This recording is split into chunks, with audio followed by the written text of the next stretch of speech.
Hello my dear student. आज हम physics में जो सुपर 30 जो क्वेश्चन बता रहे थे, जितना क्वेश्चन हम आपको बता चुके हैं, अब उससे कुछ क्वेश्चन और आगे पढ़ेंगे। हम पिछले ही लेक्चर में आपको बोल दिए थे कि कुल मिलाकर पूरे फिजिक्स से 30 क्वेश्चन देंगे और 30 क्वेश्चन से ही आपका जो होगा बोर्ड एग्जाम में जो पॉसिबिलिटी जो क्वेश्चन रहेगा उसी के अंदर से आ जाएगा। तो 10 क्वेश्चन को एनालिसिस हमने कर दिए हैं, ठीक है। अब जो कुछ और क्वेश्चन है उसका एनालिसिस करेंगे। मे भी हो सकता है आज 10-12 क्वेश्चन हो या 10 ही क्वेश्चन हो, ठीक है। तो बिना विलंब किए ही हम शुरू करते हैं। तो आज का जो है होगा, आज जो भी क्वेश्चन किया जाएगा वो टारगेट रहेगा 2 चैप्टर। एक रहेगा आपका अ, वायुमंडलीय अपवर्तन, ठीक है। दूसरा रहेगा विद्युत धारा। ये दोनों चैप्टर से आपका क्वेश्चन रहेगा, ठीक है। जिसमें से ज़्यादातर क्वेश्चन जो आपको मिलेगा वो है आपका वायुमंडलीय अपवर्तनांक, यानी कि सॉरी यही, हाँ, वायुमंडलीय अपवर्तनांक वगैरह से इससे क्वेश्चन रहेगा और विद्युत धारा से थोड़ा कम है। उसको आगे हम थोड़ा-सा और क्वेश्चन इंक्लूड करेंगे। तो इसमें जो सबसे पहला जो क्वेश्चन है वो है आपका अ, निश्चित रूपेण वो है रेलवे के सिग्नलों में, ठीक है। रेलवे के सिग्नलों में वो लाल रंग का प्रयोग क्यों की जाती है? ठीक है। रेलवे के सिग्नलों में लाल रंग का प्रयोग क्यों की जाती है? तो इसके बारे में आप कहीं न कहीं पढ़े थे वर्ण विक्षेपण में, ठीक है। वर्ण विक्षेपण में क्या पढ़े थे? लाल रंग का जो तरंगदैर्घ्य होता है वो मैक्सिमम होता है। क्या होता है? लाल रंग का तरंगदैर्घ्य वो मैक्सिमम होता है। इस तरंगदैर्घ्य के मैक्सिमम होने के कारण क्या होता है? उसका जो अ रिफ्लेक्शन वगैरह होता है, यानी कि प्रकीर्णन वगैरह जो होता है, स्कैटरिंग वगैरह जो होता है, यानी कि परिकिरणन वगैरह जो होता है, वो थोड़ा-सा क्या हो जाता है, निश्चित रूपेण वो होता है आपका कम। और उसके बाद विचलन की भी प्रक्रिया इस रंग में क्या होती है, कम होती है, जिसके कारण क्या होता है, यह रंग जो होता है दूर से ही सुस्पष्ट रूप से पता चलती है, ठीक है। तो इसका आंसर हमें कैसे लिखना है? तो क्या लिखना है? क्योंकि हम जानते हैं, क्या लिखना है? क्योंकि हम जानते हैं कि लाल रंग का तरंगदैर्घ्य अन्य रंगों के अपेक्षा वो अधिक होती है, जिसके कारण इस रंग का प्रकीर्णन तथा विचलन वो अन्य रंगों की तुलना में क्या होती है, कम होती है। और यही कारण होती है कि यह रंग दूर से ही सुस्पष्ट रूप से पता चलती है। अर्थात हम कह सकते हैं कि सुस्पष्ट रूप से विज़िबल, यानी कि सुस्पष्ट रूप से दिखने के लिए ही इसका प्रयोग सिग्नलों में की जाती है, ठीक है। बस हम इसको लिख देते हैं। क्या लिखेंगे? क्योंकि लाल रंग का तरंगदैर्घ्य क्योंकि क्योंकि लाल रंग लाल रंग का तरंगदैर्घ्य तरंगदैर्घ्य अन्य रंगों के अपेक्षा अपेक्षा अधिक अधिक कितना होता है? तो 620 से लगभग 700, ठीक है, मीटर। 620 से 700 मीटर, या तो एंगस्ट्रॉम वगैरह भी प्रयोग कर सकते हैं। तो लगभग अपेक्षा अन्य रंगों के अपेक्षा अधिक होती है होती है, जिसके कारण जिसके कारण इस रंग इस रंग का स्कैटरिंग मतलब परिकिरणन, इस रंग का परिकिरणन किरणन तथा विचलन विचलन विचलन अन्य रंगों के तुलना में अन्य रंगों की तुलना में कम होती है,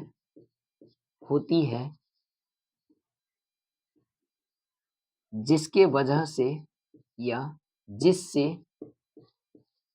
ये रंग ये रंग दूर से ही दूर से ही सुस्पष्ट सुस्पष्ट रूप से प्रतीक होती है। अतः हम कह सकते हैं कि कि सुस्पष्ट दिखने के लिए ही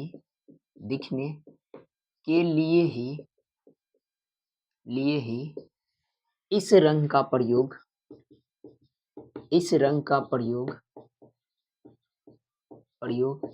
सिग्नलों में की जाती है। खत्म। बस इतना लिख देना है, आपको 2 नंबर मिल जाएगा। ठीक है। नेक्स्ट जो क्वेश्चन है आपका, स्पेक्ट्रम क्या होता है, यानी कि वर्णपट क्या होता है। सिंपल है, वर्णपट क्या होता है तो आप पढ़े होंगे कहीं ना कहीं कि श्वेत प्रकाश, ठीक है, जो सूर्य का जो प्रकाश होता है उसको हम क्या कहते हैं, व्हाइट लाइट कहते हैं। ठीक है, श्वेत प्रकाश कहते हैं। और ये श्वेत प्रकाश लगभग 7 अलग अलग रंगों का क्या होता है, मिश्रण होता है। और इसी 7 अलग अलग रंगों के मिश्रण से मिलकर एक बन जाता है श्वेत प्रकाश। तो इस जब श्वेत प्रकाश को क्या करते हैं, किसी आप प्रिज्म से गुजारते हैं, तो प्रिज्म क्या होती है, उस प्रकाश का प्रकीर्णन होती है। क्या होती है, प्रकीर्णन होती है। और वही प्रकीर्णन के दौरान क्या हो जाता है, वो अपने 7 अलग अलग रंगों में क्या हो जाती है, विभक्त हो जाती है। जिसमें 7 अलग अलग कौन कौन रंग है, विविग्योर। ठीक है, विविग्योर का भी नाम बताएंगे। 7 अलग अलग रंगों में क्या हो जाती है, विभक्त हो जाती है। जिसे प्रिज्म के आगे लगे हुए पर्दे पर क्या की जा सकती है, प्राप्त की जा सकती है। उस 7 जो रंगों में विभक्त हुआ है, उस 7 रंगों को जो आगे में जो प्रिज्म का आगे जो पर्दा लगा हुआ है, उस पर प्राप्त किया जा सकता है। और इस घटना को ही हम क्या कहते हैं, तो निश्चित रूप में इसको हम क्या कहते हैं, वर्णपट कहते हैं। या वो पर्दा को ही हम क्या कहते हैं, वर्णपट कहते हैं, यानी कि स्पेक्ट्रम कहते हैं। ओके, तो क्या लिखेंगे इसमें कि जब किसी श्वेत प्रकाश को किसी प्रिज्म से गुजारा जाता है, तो श्वेत प्रकाश वो प्रकीर्णन के बाद या वर्ण विक्षेपण के बाद या विक्षेपण के बाद अपने 7 अलग रंगों में क्या हो जाती है, विभक्त हो जाती है। और जिसे आगे लगे हुए प्रिज्म पर प्राप्त की जा सकती है, जिसे ही क्या कहा जाता है, तो वर्णपट क्या कहा जाता है, वर्णपट, यानी कि आपका स्पेक्ट्रम कहा जाता है। तो इसको हम लिख देते हैं, क्या लिखेंगे, जब जब श्वेत प्रकाश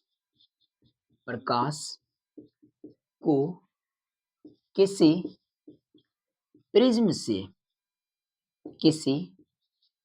से गुजारा जाता है, तो श्वेत प्रकाश अपने अवयवी रंगों में अपने 7 अवयवी रंगों में विभक्त हो जाती है। जिसे प्रिज्म के आगे लगे पर्दे पर प्राप्त की जा सकती है। ठीक है, इसे ही क्या कहते हैं, इसे ही स्पेक्ट्रम यानी कि वर्णपट कहा जाता है। ठीक है, इस तरह करके आप देखिएगा इसमें कैसे होता है घटना। तो मान लीजिए कि ये कोई ऐसा करके प्रिज्म होता है। ठीक है, इस तरह के ये भी आपको बनाना पड़ेगा। ठीक है, ये प्रिज्म है। अब इस श्वेत प्रकाश को क्या कर देते हैं, गुजार देते हैं इस प्रिज्म से। और जैसे ही इस श्वेत प्रकाश को गुजारेंगे तो ये 7 अलग अलग रंगों में क्या हो जाती है, विभक्त हो जाती है। ऐसे करके 1 2 3 4 5 6 7 अलग अलग रंगों में क्या हो जाती है, विभक्त हो जाती है। जिसमें सबसे नीचे क्या होता है, VIBGY,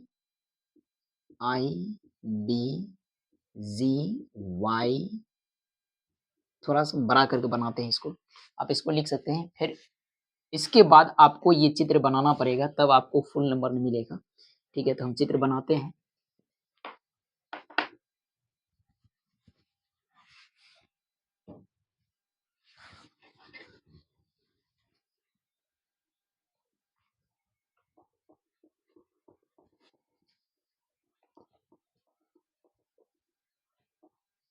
देखिए, जैसे कि मान लीजिए कि ये कोई प्रिज्म है। ठीक है, ये कोई प्रिज्म है। इससे हम क्या किए हैं, किसी ये श्वेत प्रकाश को क्या कर दिए, श्वेत प्रकाश को गुजार दिए। गुजारने के बाद यहाँ पर क्या होगा, इसका प्रकीर्णन होगा, या तो बोला जाए ये विक्षेपण की प्रक्रिया इसमें हो जाएगा। और जैसे ही विक्षेपण होगा ये 7 रंगों में क्या हो जाएगा, विभक्त होगा।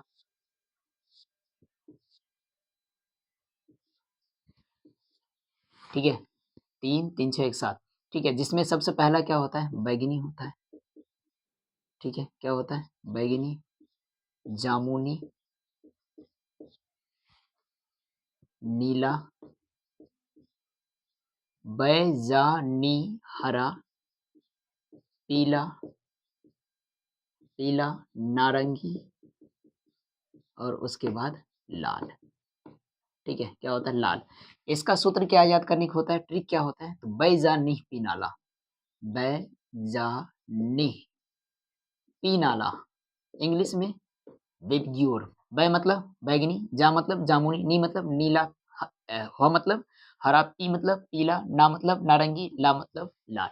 ये हो जाता है। ठीक है, अब इसी में से आप कुछ और बात भी लिख सकते हैं, लिख सकते हैं ये कि इस वर्ण विक्षेपन, प्रिज्म में जो कलर का वर्ण विक्षेपन हुआ, इस वर्ण विक्षेपन में किस रंग का झुकाव सबसे अधिक होता है। तो देख लीजिए, बैगनी रंग का झुकाव क्या होता है, सबसे अधिक होता है। क्या होता है, बैगनी रंग का झुकाव सबसे अधिक होता है। ये ऑब्जेक्टिव पूछा गया है। नेक्स्ट क्वेश्चन पूछा जाएगा, किस रंग का झुकाव सबसे कम होता है। तो लाल रंग का झुकाव क्या है, सबसे कम है। देख रहे हैं, ये सबसे ऊपर में है।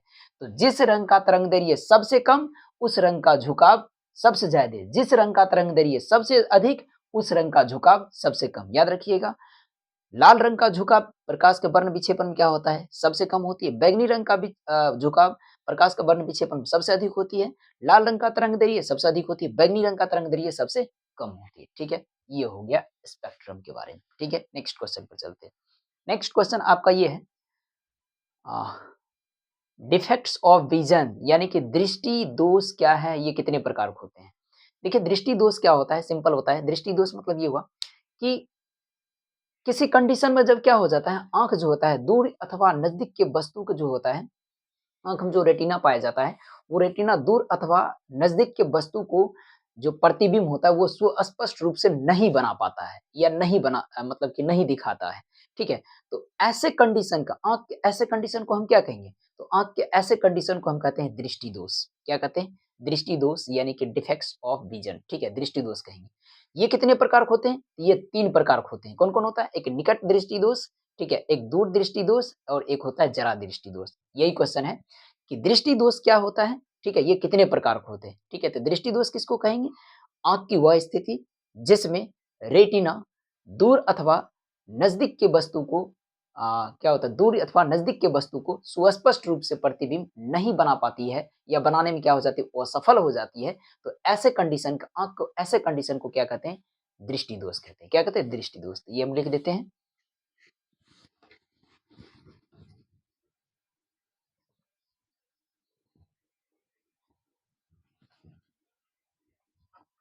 क्या लिखेंगे, आंख की वह स्थिति, आंख की आंख की वह स्थिति, स्थिति जिसमें रेटिना, रेटिना दूर अथवा, दूर अथवा अथवा नजदीक, नजदीक के वस्तु को, के वस्तु, दूर अथवा नजदीक के वस्तु का प्रतिबिंब, का प्रतिबिंब, प्रतिबिंब सुस्पष्ट, सुस्पष्ट रूप से बनाने में, सुस्पष्ट रूप से वस्तु का प्रतिबिंब सुस्पष्ट रूप से बनाने में असफल रहती है, असफल रहती है। तो तो आंख के, आंख के ऐसे स्थिति, आंख के ऐसे स्थिति, स्थिति को ही दृष्टि दोष कहा जाता है। क्या कहा जाता है, दृष्टि दोष कहा जाता है। ठीक है, इसमें, इसी में और कुछ क्वेश्चन है, कहता है ये कितने प्रकार के होते हैं, मतलब दृष्टि दोष कितने प्रकार के होते हैं। दृष्टि दोष जो होता है ये 3 प्रकार, मतलब तीनों प्रकार भी नाम लिखना है। तो कौन कौन है, तो वो होता है दूरदृष्टि दोष, दूरदृष्टि दोष। दूसरा होता है आपका निकट दृष्टि दोष, निकट दृष्टि दोष, ठीक है। और तीसरा होता है आपका जरा दृष्टि दोष। क्या होता है? जरा दृष्टि दोष, ठीक है, जिसमें आप लोग कुछ जानते भी होंगे। दूरदृष्टि दोष का जो उपचार की जाती है, या इसका मतलब ये दृष्टि दोष किससे छूटेगा, किस लेंस से छूटता है, या दूरदृष्टि दोष का उपचार किस लेंस से किया जाएगा, वो होता है उत्तल लेंस। निकट दृष्टि दोष का उपचार किस लेंस से की जाती है, अवतल लेंस से। जरा दृष्टि दोष का उपचार किस लेंस से की जाती है, तो बायफोकल लेंस से की जाती है, ठीक है, ये सब बता दिया गया। नेक्स्ट क्वेश्चन की ओर मूव आउट करते हैं। नेक्स्ट क्वेश्चन आपका ये है कि पावर ऑफ एकोमोडेशन क्या होता है, मतलब ये हुआ कि समंजन क्षमता से आप क्या समझते हैं, समंजन क्षमता क्या होता है? सिंपल है, समंजन क्षमता का मतलब ये हुआ कि आंख की वह क्षमता जिसमें क्या होता है, आंख में स्थित जो सिलियरी मांसपेशी होता है, क्या होता है, सिलियरी मांसपेशी होता है, वो मांसपेशी आंख के लेंस को क्या करते रहते हैं, आंख के लेंस के फोकस दूरी को घटाते बढ़ाते रहता है। क्या होता है, घटाते बढ़ाते रहता है। और घटा बढ़ा कर क्या करता है, वो किसी भी वस्तु को देखने में हमें क्या करती है, मदद करती है। बस इसी को हम क्या कहते हैं, आंख की समंजन क्षमता। और ये जो होता है, ये जो घटाने बढ़ाने की जो उसका दूरी होता है, कहाँ तक घटा सकता है, कहाँ तक मतलब बढ़ा सकता है, तो वो जो स्थिति होता है अनंत तक होता है या तो 25 सेंटीमीटर, 25 सेंटीमीटर तक अगर वो घटाएगा तो उसको हम क्या कहते हैं, आंख की सुस्पष्ट दृष्टि की न्यूनतम दूरी। अगर वो अनंत तक बढ़ाकर लिख जाता है तो उसको क्या कहते हैं, आंख की दूरदृष्टि की मतलब कि स्पष्ट दर्शन की मतलब कि क्या कहते हैं, दूरस्थ, इस तरह करते हैं, ठीक है। तो हम लिख देते हैं इसको स्पष्ट, सॉरी ये क्वेश्चन ही है।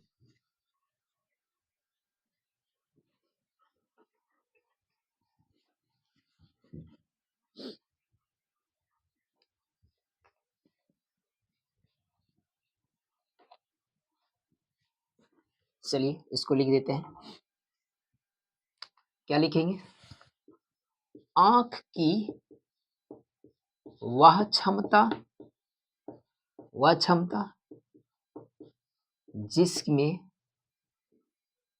जिसके कारण आंख में स्थित सिलियरी मांसपेशी, सिलियरी मांसपेशी मांसपेशी लेंस के फोकस दूरी को घटा अथवा बढ़ाकर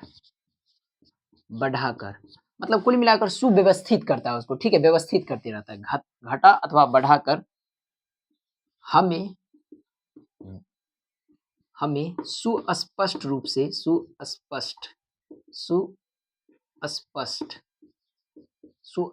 रूप से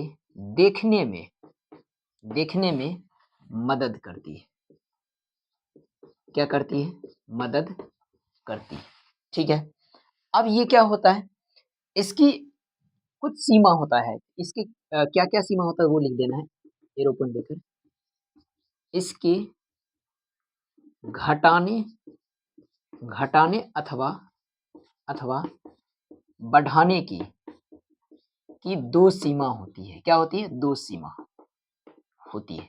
कौन कौन होता है, तो एक 25 सेंटीमीटर तक घटा सकती है, क्या कर सकती है, 25 सेंटीमीटर तक घटा सकती है, जिसको स्पष्ट दृष्टि की न्यूनतम दूरी कहते हैं। और एक बढ़ा सकती है कहां तक, अनंत तक, जिसको स्पष्ट दृष्टि की क्या कहते हैं, अधिकतम दूरी कहते हैं। क्या कहते हैं, अधिकतम दूरी। बस इतना लिख देना है, आपको 2 नंबर मिल जाएगा। नेक्स्ट क्वेश्चन की ओर चलते हैं। नेक्स्ट क्वेश्चन आपका ये है, सूर्योदय एवं सूर्य अस्त के समय सूर्य लाल या रक्ताभ क्यों प्रतीक होता है। वेरी वेरी इंपॉर्टेंट क्वेश्चन है। सूर्योदय एवं सूर्य अस्त के समय सूर्य रक्ताभ या लाल क्यों प्रतीक होता है। तो सूर्य रक्ताभ या लाल इसलिए प्रतीक होता है क्योंकि सूर्योदय और सूर्य अस्त के समय में सूर्य जो होता है वो क्षितिज के निकट होता है। क्षितिज मतलब आप देखे होंगे, आप जहां पर खड़े होंगे ना, आप एक बार जो है उससे दूर पर आप दूर देखने की कोशिश कीजिएगा तो लगता होगा कि आसमान जो है नीचे आ रहा है, लगता है ना कि आसमान नीचे आ रहा है, तो वो नीचे जो आते हुए जो प्रतीक रहता है ना, उसी को हम क्या कहते हैं? क्षितिज। क्या कहते हैं? क्षितिज कहते हैं। तो ये सब बारे में आपको क्लास में बताया गया हो, क्षितिज किसको कहते हैं। तो क्या होता है, सूर्योदय एवं सूर्यास्त के समय जो होता है, सूर्य क्षितिज के निकट होती है और क्षितिज के निकट होने के बाद जब उससे सूर्य के प्रकाश यानी कि किरणें हमारे आँखों तक पहुँचती है, तो उससे पहले उसमें जो भी रंग पाया जाता है, केवल लाल रंग को छोड़कर अदर जो रंग पाया जाता है, उस रंग का वायुमंडल में उपस्थित जो कण होता है, क्या होता है? वायुमंडल उपस्थित जो कण होता है, उस कण पर पड़ने के बाद क्या हो जाता है, उस रंग का प्रकीर्णन अधिक हो जाती है, साथ ही साथ विचलन अधिक हो जाता है और अधिक विचलन होने के कारण, अधिक प्रकीर्णन होने के कारण वो सब रंग का, तो वो सब रंग क्या हो जाएगा, हमारे आँखों तक सही से नहीं आता है या तो वो उधर ही रह जाता है। लेकिन लाल रंग का जो होता है तरंगदैर्घ्य अधिक होने के कारण इसका विचलन और प्रकीर्णन बहुत ही कम होती है और वही कारण होता है या यही कारण है कि वो लाल रंग जो है हमारे आँखों तक मतलब कि डायरेक्टली पहुँचती है और मतलब कि कम परावर्तन के बाद डायरेक्टली पहुँचती है और हमें सूर्य क्या होता है, रक्ताभ प्रतीक होते रहता है। क्या लिखेंगे? इसमें हम ये लिखेंगे कि सूर्योदय एवं सूर्यास्त के समय सूर्य क्षितिज के निकट होती है, क्षितिज के निकट होती है। जिस समय सूर्य किरणें जब हमारे आँखों तक पहुँचती है, तो उससे पहले सूर्य की किरणें में उपस्थित अन्य रंग का प्रकीर्णन तथा विचलन वातावरण में उपस्थित कणों के द्वारा हो जाती है। क्या हो जाती है? प्रकीर्णन हो जाती है। परंतु लाल रंग का तरंगदैर्घ्य अधिक होने के कारण इसका प्रकीर्णन तथा विचलन कम मात्रा में होती है, जिससे ये किरणें हमारे आँखों तक आसानी से आ जाती है और हमें लाल प्रतीक होते रहता है। ठीक है? इसको हम लिख देते हैं।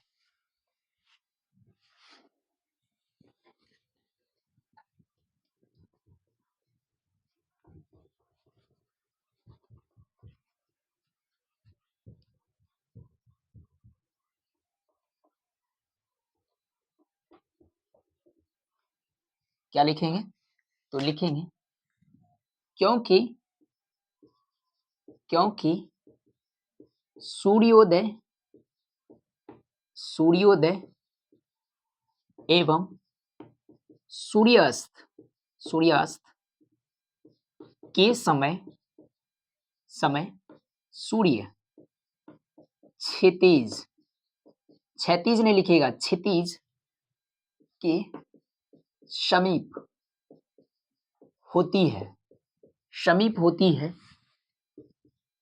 जिसके कारण जिसके कारण जब सूर्य की किरणें या प्रकाश किरणें हमारे आँखों तक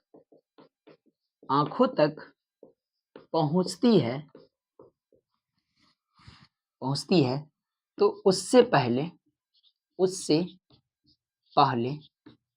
पहले इस किरणें में पाई जाने वाली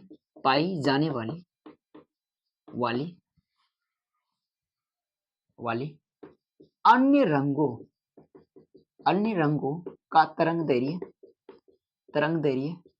कम होने के कारण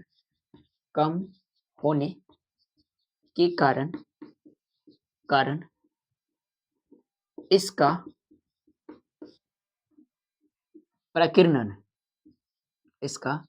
परिकीर्णन वातावरण या वायुमंडल पर कि इस मतलब कि कम होने के कारण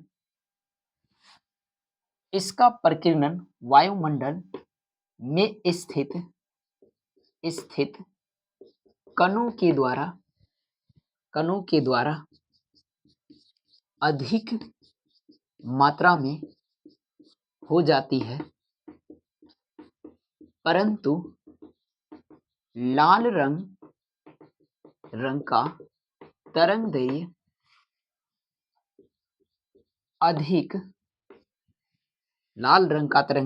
अधिक होती है, जिससे इसका परिकीर्णन तथा विचलन कम होती है और हमारे आंखों तक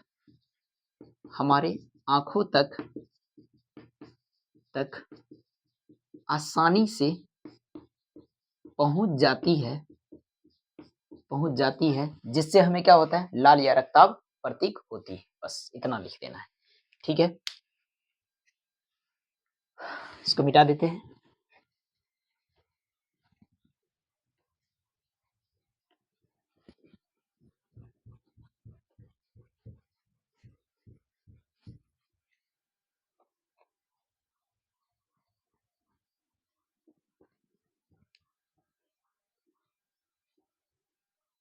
नेक्स्ट जो क्वेश्चन है वो है आपका इसमें हम एक बात और बता देते हैं, इससे संबंधित कुछ और भी आपको क्वेश्चन याद रख लेना है, वो नोट वगैरह बनाए होंगे तो उसमें देख लेना है। तारे क्यों टिमटिमाते हैं, इसको भी देख लेना है। दूसरा क्वेश्चन, अंतरिक्ष यात्री को आसमान काला क्यों प्रतीक होता है, ये भी देख लेना है थोड़ा बहुत। तीसरा क्वेश्चन आपको ये स्वच्छ, जब वातावरण स्वच्छ रहता है तो उस समय आसमान नीला क्यों प्रतीक होता है, ये भी देख लेना है, ठीक है। नेक्स्ट क्वेश्चन की ओर मूव आउट करते हैं। नेक्स्ट क्वेश्चन ये है, दृष्टि निर्बंध किसको कहते हैं? दृष्टि निर्बंध किसको कहते हैं, यानी कि परसिस्टेंस ऑफ विजन, दृष्टि निर्बंध किसको कहते हैं? देखिए, दृष्टि निर्बंध मतलब ये होता है कि जैसे मान लीजिए कि आप किसी इंसान को देख लिए, क्या कीजिएगा, आप किसी इंसान को देख लीजिएगा, तो इंसान को देखने के बाद भी आप मतलब आपके सामने जब वो इंसान है तो ठीक है, उसको तो देख रहे हैं आप। लेकिन मान लीजिए कि कभी हो सकता है कि जब देख रहे हैं तो ठीक है, मतलब वहाँ पर आपके सामने में था तो उसको देख रहे हैं और चल भी जाता है, तो फिर भी कुछ समय तक के लिए क्या होता है, उसका प्रतिबिंब आपके आँखों में क्या रहता है, समाया रहता है। उनको उनका जो विज़िबल जो होता है ना, उनका जो मतलब कि जो प्रतिबिंब जो होता है, वो आपके माइंड में या तो आँख में क्या हो जाते रहे, मतलब कि बसे हुए रहते हैं, यानी घूमते रहते हैं। समझ रहे हैं? मतलब ये हुआ कि आप वो जिसको आप देख रहे हैं या जिस वस्तु को देख रहे हैं या जिस इंसान को आप देख रहे हैं, उस देखते वक़्त उसका तो प्रतिबिंब आपको स्पष्ट रूप से दिखाई दे रहा है, आसानी से दिखाई दे रहा है, लेकिन जाने के बाद भी उसका प्रतिबिंब कुछ न कुछ आपको माइंड में थॉट चलता है, हाँ, इनका बनावट ऐसा है, दिस दैट ये था। वो प्रतिबिंब का निर्माण कौन किए रहते हैं जाने के बाद भी? वो रेटिना किए रहते हैं। कौन किए रहता है? रेटिना। इसका मतलब ये हुआ ना कि हम क्या बोल सकते हैं इसमें, दृष्टि निर्बंध का मतलब ये हुआ कि रेटिना के द्वारा, आँख में स्थित रेटिना के द्वारा किसी वस्तु का प्रतिबिंब जितना समय तक बनाए हुए रखते हैं, जितना समय तक बनाए हुए रखती है, उसको ही हम क्या कहते हैं? दृष्टि निर्बंध कहते हैं। क्या कहते हैं? दृष्टि निर्बंध, मतलब कि वस्तु वहाँ से हट भी जाएगा ना, तो वो कितना समय तक उस वस्तु का प्रतिबिंब वो अपने रेटिना रेटिना अपने ऊपर बनाए रखेगा, उस समय को क्या कहते हैं? उस समय को हम कहेंगे दृष्टि निर्बंध। और ऐसा माना जाता है, दृष्टि निर्बंध जो टाइम पीरियड होता है, मतलब कि जो समय होता है, वो 1/16 सेकंड तक होता है। 1/16 सेकंड तक किसी वस्तु का प्रतिबिंब वो बनाकर अपनी आँखों तक रखती है। ठीक है? तो क्या लिखेंगे? किसी वस्तु का प्रतिबिंब, किसी वस्तु के प्रतिबिंब को, किसी वस्तु के प्रतिबिंब प्रतिबिंब को रेटिना रेटिना जितने समय तक या जितने समय तक दिखाती है या फील कराती दिखाती है, उसे ही दृष्टि निर्बंध कहते हैं। क्या कहते हैं? दृष्टि निर्बंध कहा जाता है। ठीक है, इसका समय कितना होता है? दृष्टि निर्बंध का समय होता है 1/16 सेकेंड होता है। क्या होता है? 1/60 सेकेंड। एक बात बता देते हैं, बुक में 1/10 सेकेंड भी दिया जाता है, खास करके क्वेश्चन बैंक वगैरह, तो उसमें वो गलत है, 1/10 सेकेंड नहीं होता, 1/60 सेकेंड होता है। ठीक है, ये हो गया। नेक्स्ट क्वेश्चन की ओर मूव आउट करते हैं। नेक्स्ट क्वेश्चन है आपका, ए मीटर तथा वोल्ट मीटर में अंतरों को लिखें। क्या लिखना है? ए मीटर तथा वोल्ट मीटर में अंतरों को लिखें। ये तो और सिंपल क्वेश्चन है। ठीक है, ए मीटर मतलब ये हुआ, ये एक ऐसा युक्ति है जिसके द्वारा परिपथ में प्रवाहित होने वाले धारा की मान को गणना की जाती है। और वोल्ट मीटर क्या होता है? तो परिपथ में जो विभव धारा प्रवाहित के समय जो विभव उत्पन्न होता है उस विभव के मान को गणना की जाती है। एमीटर को परिपथ के किस क्रम में जोड़ा जाता है या प्रतिरोधक को किस क्रम में जोड़ा जाता है, तो उसको श्रेणी क्रम में जोड़ा जाता है। वोल्टमीटर किस क्रम में जोड़ा जाता है, पाशानुक्रम। बस खत्म। क्या लिखना है, तो इस तरह करके लिखना है। एमीटर एक तरफ लिख देना है एमीटर, ठीक है, दूसरा तरफ लिख देना है वोल्ट मीटर। क्या लिख देना है, वोल्ट मीटर, ठीक है। क्या लिखना है, यह एक युक्ति है, युक्ति है, युक्ति है जिसके माध्यम से परिपथ में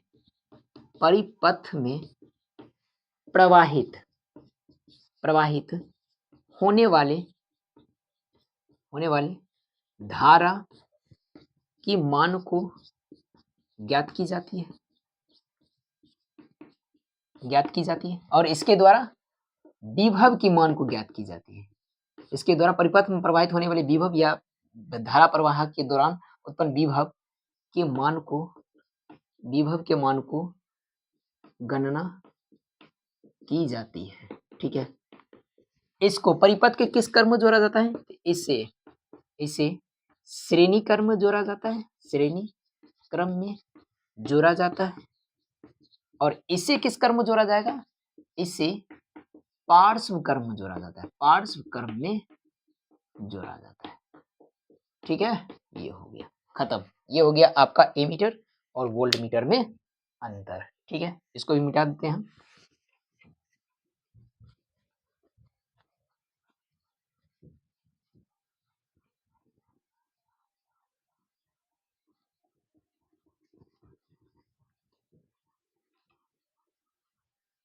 नेक्स्ट जो क्वेश्चन है, नेक्स्ट है आपका घरेलू उपकरणों को श्रेणी क्रम में क्यों नहीं जोड़ा जाता है।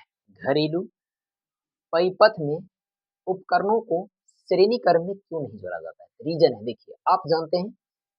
अच्छा यही क्वेश्चन है, चलिए यही है।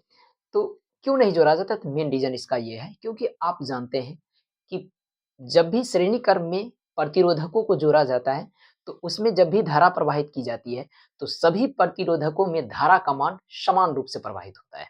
क्या होता है, समान रूप से प्रवाहित होता है। तो समान रूप से प्रवाहित होगा तो निश्चित रूपेण किसी विशिष्ट प्रतिरोध के लिए या बोला जाए उसमें उपकरणों उसमें जो श्रेणी अगर प्रतिरोधकों में समान रूप से धारा प्रवाहित होता है तो उस क्रम में अगर उसमें उपकरण जोड़ा जाए तो निश्चित रूपेण उसमें भी धारा का मान क्या होगा, समान रूप से प्रवाहित होगा, जो किसी विशिष्ट उपकरण के लिए क्या होगा, उपकरण के लिए फायदेमंद नहीं होगा। क्यों, क्योंकि मान लीजिए कि सभी एक ही क्रम में जुड़ा हुआ है, एक ही क्रम में बल्ब भी है, पंखा भी है, एसी वेसी सब चीज है, तो बल्ब पंखा जितना धारा पर चलेगा, क्या ऑब्वियसली उतना ही धारा पर एसी चलेगा, नहीं चल सकता है। इसका मतलब हम अगर मान लीजिए कि हम ये सेटअप करके चलते हैं कि एसी को चलाएंगे जितना धारा पर उतना ही धारा पर अगर बल्ब को चलाएंगे तो बल्ब फ्यूज हो जाएगा, पंखा उड़ जाएगा, ठीक है।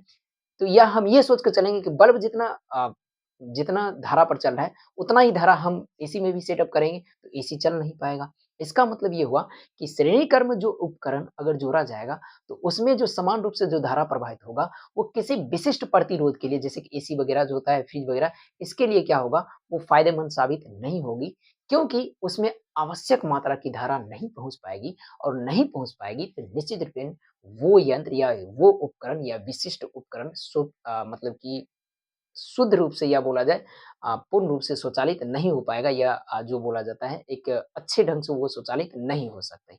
ठीक है, तो इसको हम लिख देते हैं। क्या लिखेंगे, लिखना है हम जानते हैं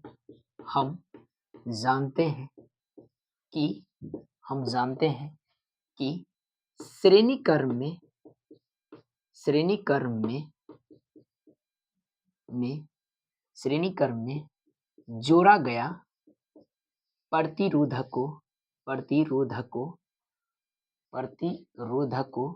में धारा का मान समान रूप से प्रवाहित होती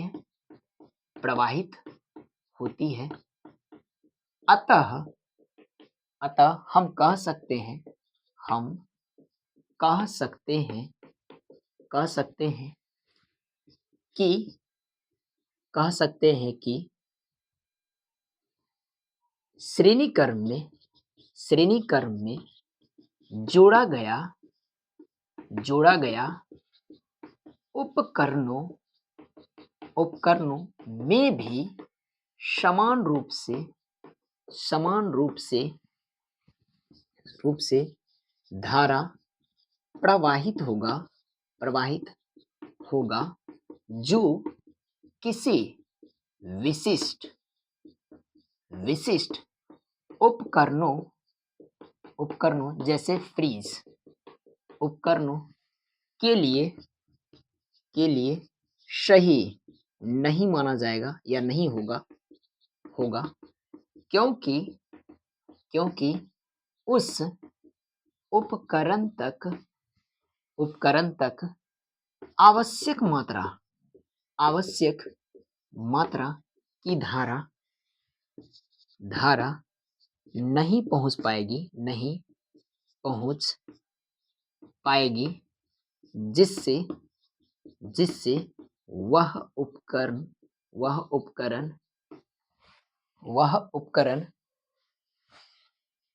सुव्यवस्थित रूप से स्वचालित नहीं हो पाएगी। वह उपकरण सुव्यवस्थित या सही से स्वचालित नहीं हो पाएगी। वह उपकरण सही से स्वचालित